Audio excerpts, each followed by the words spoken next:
Hello guys, कैसे हैं आप सब। उम्मीद करता हूँ आप लोग काफ़ी अच्छे होंगे और स्वस्थ होंगे। आज की इस वीडियो में मैं आपसे बात करने जा रहा हूँ सब्लिमेशन और लेटेंट हीट के बारे में।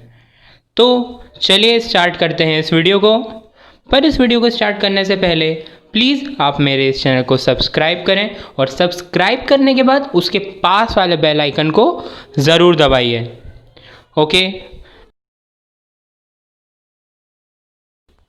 ओके, तो अब हम शुरू करते हैं सब्लिमेशन को कि सब्लिमेशन होता क्या है। आइए हम देखते हैं इसकी definition. Phenomena in which solid directly change its state to gas or a gas into solid without converting into liquid is known as sublimation. यानी कि जब कभी भी सॉलिड डायरेक्टली गैस में कन्वर्ट होता है या फिर गैस डायरेक्टली सॉलिड में कन्वर्ट होता है, उस फिनोमिना को हम सब्लिमेशन कहते हैं। आपके मन में ज़रूर ये डाउट आया होगा कि पिछले वीडियो में मैंने आपको बताया था कि जो सॉलिड होता है वो लिक्विड में कन्वर्ट होता है और फिर वो गैस में कन्वर्ट होता है, और वही रिवर्सल में भी यही होता है, गैस टू लिक्विड और लिक्विड टू सॉलिड। लेकिन इसमें अंतर क्यों आ रहा है, इसमें डिफरेंस क्यों है, यहाँ पे डायरेक्टली सॉलिड टू गैस और गैस टू सॉलिड ऐसा क्यों हो रहा है।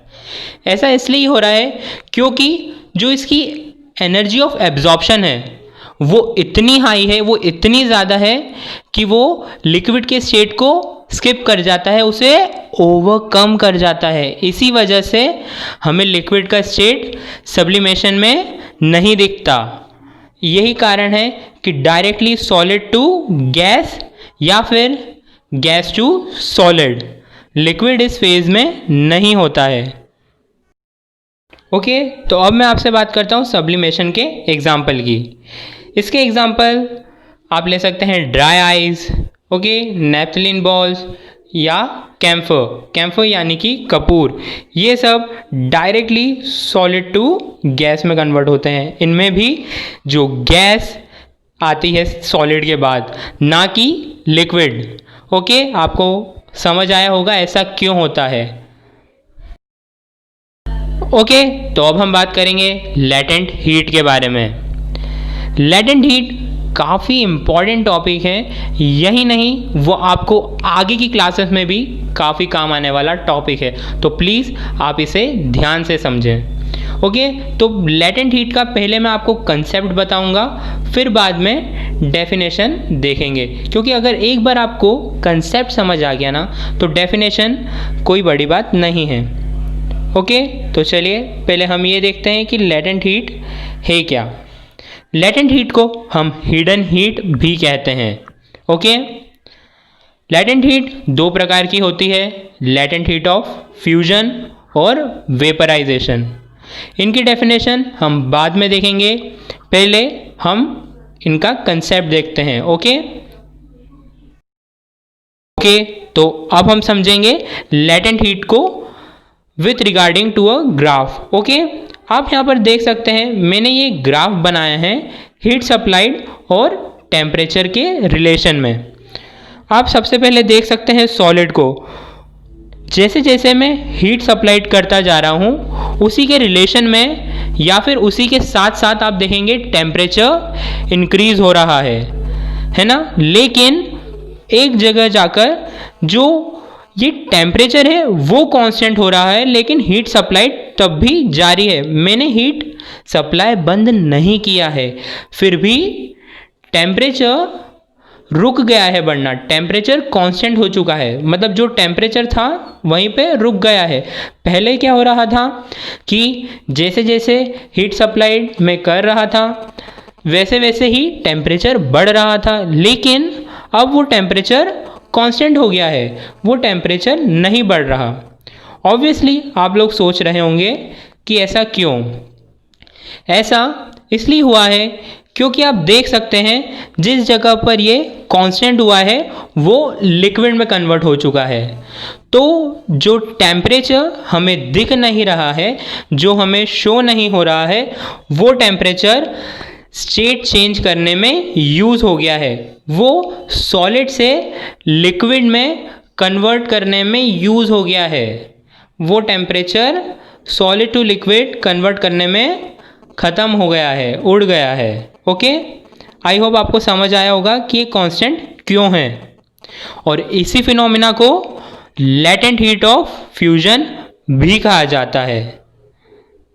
अब मैंने क्या किया, ये लिक्विड में तो कन्वर्ट हो गया, मैंने हीट सप्लाई चालू रखा और मैंने क्या देखा, ये टेम्परेचर फिर इंक्रीज़ होना शुरू हो गया। ये इंक्रीज़ होता रहा, पर वापस कुछ देर बाद ये टेम्परेचर कांस्टेंट हो गया, जबकि मैंने हीट सप्लाई बंद नहीं करी है, फिर भी ये कांस्टेंट हो चुका है। ऐसा क्यों हुआ है? क्योंकि जो टेम्परेचर है वो यूज़ हो गया है, वो ख़त्म हो गया है लिक्विड टू गैस में कन्वर्ट होने में। वो यूज़ जब हो गया है स्टेट को चेंज करने में, लिक्विड से गैस में जाने में वो टेम्परेचर ख़त्म हो गया है, इसलिए वो टेम्परेचर हमें नहीं दिख पा रहा, हम उस टेम्परेचर को रिकॉर्ड नहीं कर पा रहे हैं। इसी वजह से वो टेम्परेचर कांस्टेंट है और इस फिनोमिना को लैटेंट हीट ऑफ वेपराइजेशन भी कहा जाता है।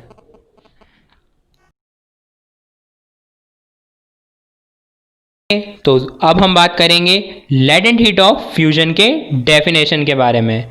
आई होप आपको लैटेंट हीट का जो मेन कंसेप्ट है वो समझ आया होगा।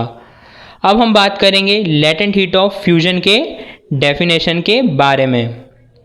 Amount of energy required to change 1 kg of a solid in liquid at atmospheric pressure, यानी कि वो एनर्जी जो रिक्वायर होती है 1 kg सॉलिड को लिक्विड में कन्वर्ट करने में एटमॉस्फेरिक प्रेशर पर। ओके, ध्यान रखिएगा एटमॉस्फेरिक प्रेशर पर।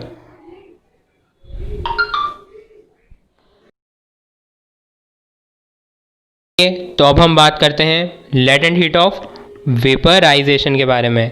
इसकी डेफिनेशन के बारे में हम बात करते हैं।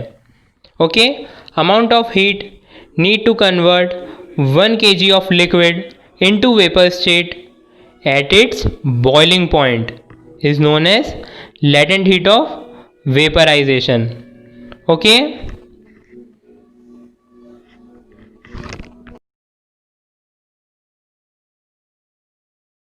तो इस वीडियो में बस इतना ही। अगर आपको वीडियो अच्छा लगा तो लाइक करें, सब्सक्राइब करें और शेयर करें। और आपको कुछ भी इस वीडियो से रिलेटेड क्वेरी है तो प्लीज़ आप मुझे कमेंट करके प्लीज़ पूछें। मैं हर वीडियो में कह रहा हूँ, आपको कुछ भी डाउट है तो आप मुझसे पूछें प्लीज़, मैं आपको उसका जवाब दूंगा या फिर आपके लिए उस टॉपिक पे वीडियो बनाऊंगा जो आपकी रिक्वायरमेंट है। Okay, thank you for watching this video.